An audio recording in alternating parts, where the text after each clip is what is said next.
Powered by the Montana Television Network. This is the 10 o'clock news on Q2, Montana's news leader. Good evening and thanks for joining us. I'm Russ Riesinger. Janelle has the night off. A staffing shakeup at MSUB has left one educator with more questions than answers, and now she's making some strong accusations. Reno Charette says she was demoted from her position for her efforts to raise awareness about Native American issues. Q2's Zoe Zandora talked with Charette today and has more on what she is calling a disappointing and frustrating decision. They need to do better.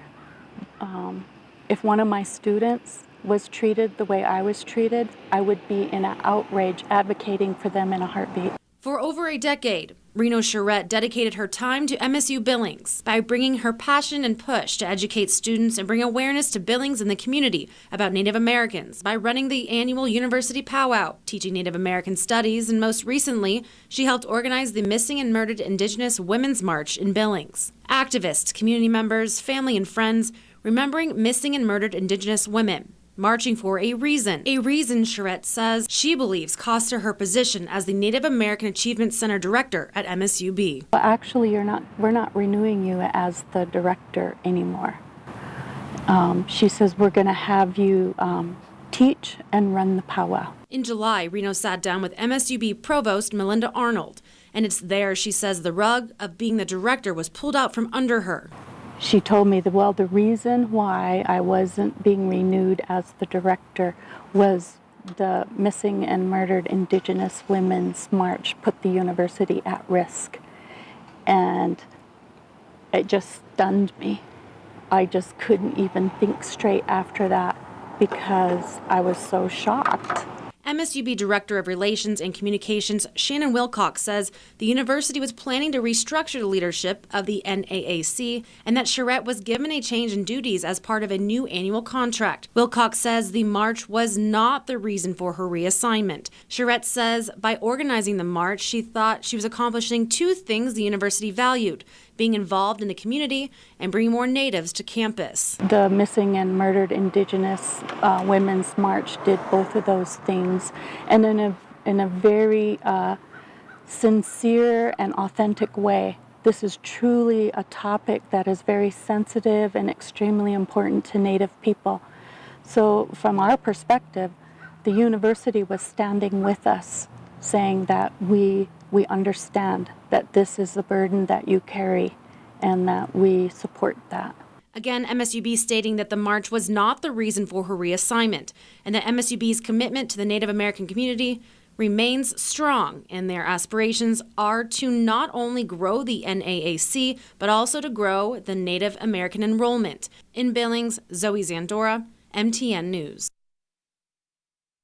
Well, Charette does have a new job that she says allows her to continue to educate about Native Americans and American Indian studies at a nationwide level. To the west of here, a new fire has popped up in the North Hills of Helena, and it's forcing the evacuation of some neighborhoods tonight.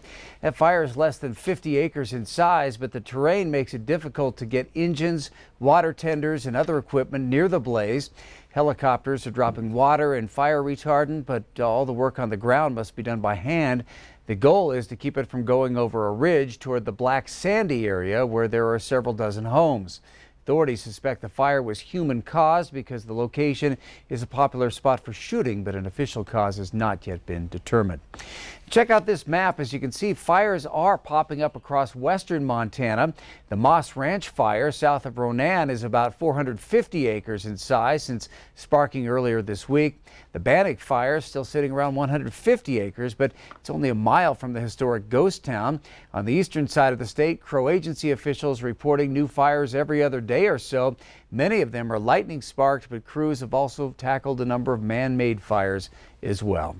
All right, turning to weather now. Things are much calmer on the eastern side of the state, but I guess we should be prepared at this time of year for fires anyway. Yeah, not one but two red flag warnings across Montana tonight. Let me show you what we have for you. It actually starts tomorrow, but you'll notice up there in the high line, basically northern Montana from Havre all the way down towards Bozeman, that red flag warning starts tomorrow morning at 11 a.m. It goes until 9 p.m. That's going to be mainly for high winds and low humidity. Should a wildfire get started, you'll see a lot of erratic winds and fire behavior, and also these fires fires will probably burn out of control in a hurry. Now, a little farther to the southwest, that's a red flag warning starting at 1 o'clock tomorrow afternoon and going till 9 p.m. Saturday. Look for dry thunderstorms in that area. Of course, that means lightning can be sparking some more fires, just like they did in the Crow Agency. And as you'll notice here, our fire danger map shows that we're starting to see a lot of high and very high fire danger areas across western Montana and also in south central Montana. And it looks like things are only going to get worse as time goes on. We'll have the rest of your forecast in a few more minutes. Russ?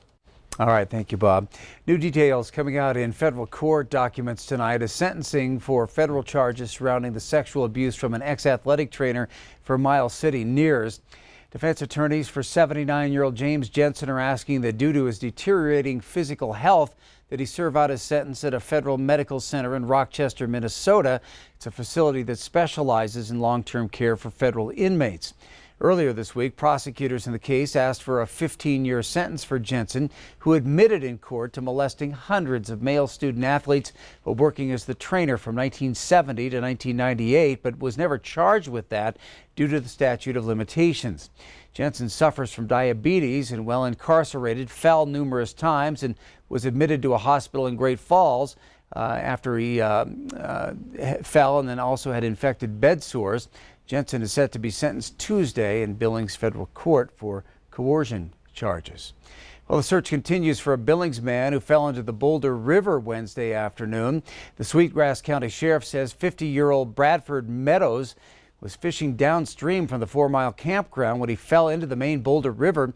Crews were back out on the water, but high waters and treacherous terrain have slowed the progress. Yesterday, crews found his hat and his backpack, but no other clues about his whereabouts have been found at this point. Well, the best riders came to test their skills at the hill climbing capital of the world.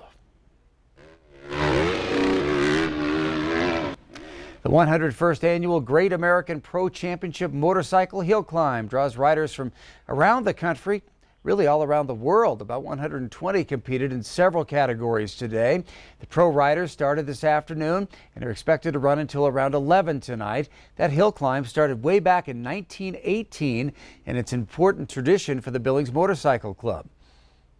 Oh, it's everything. I mean, this is our biggest event. It's something that has been happening so long that will continue to happen.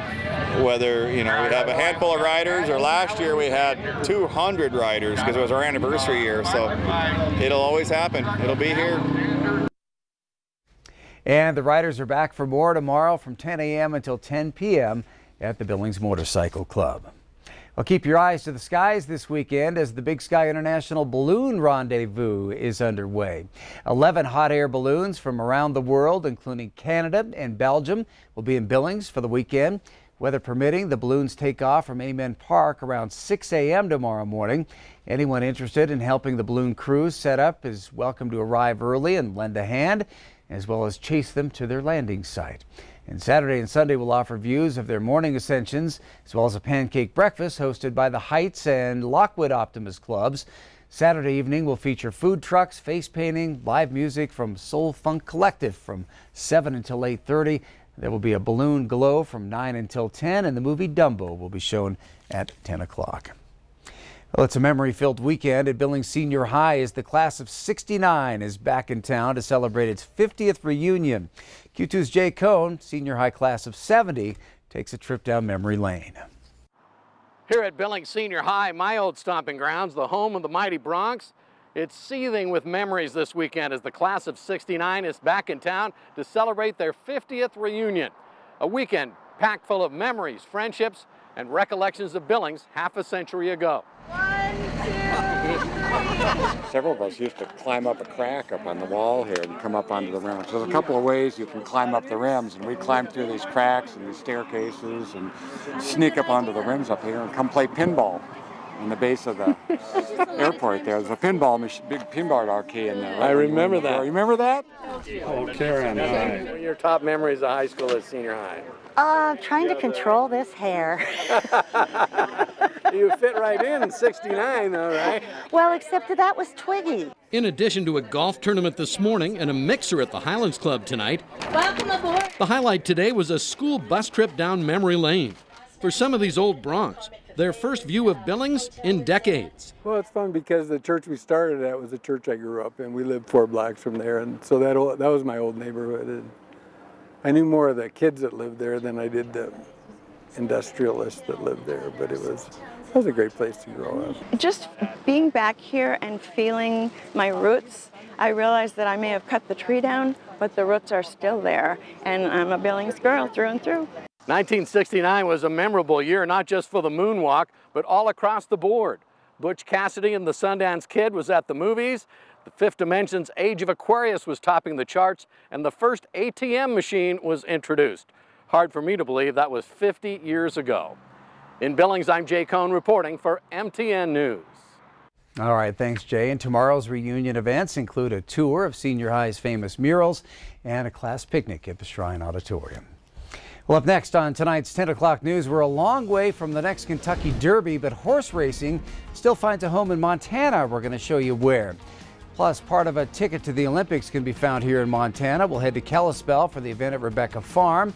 Later in sports, get ready to ride and fly the sights and sounds of the 101st Great American Hill Climb. That's coming up in just a bit. You're watching MTN News with Janelle Slade and Russ Riesinger. Storm Tracker weather with Bob McGuire. And sports with Scott Breen. This is the 10 o'clock news on Q2, Montana's news leader.